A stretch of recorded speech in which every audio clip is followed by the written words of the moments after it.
Hello，大家好，欢迎回来。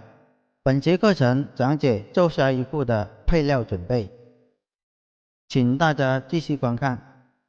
首先选用新鲜的鱼肉，鱼肉经过冷冻后取出，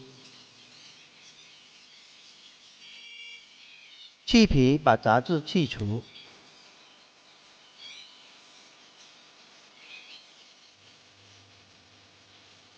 只需要取鱼肉即可。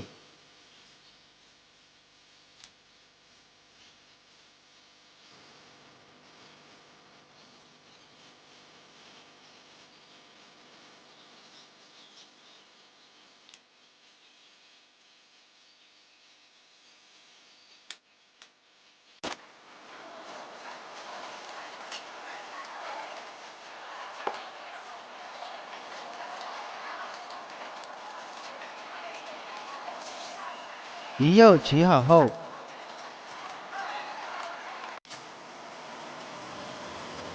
要经过切肉机进行切碎，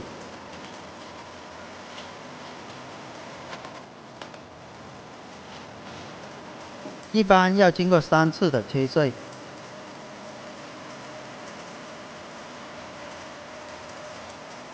尽量把鱼细骨切碎。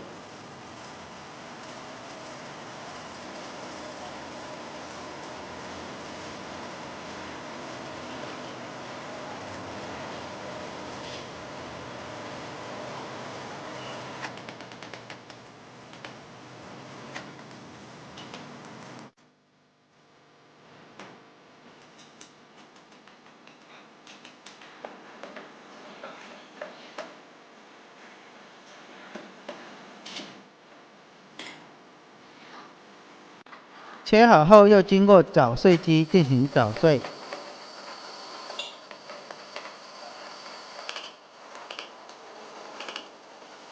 做成肉泥备用。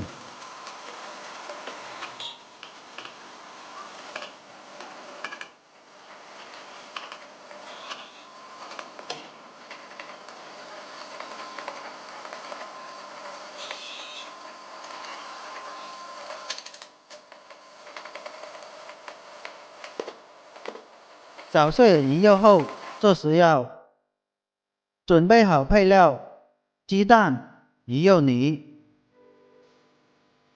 还有面粉。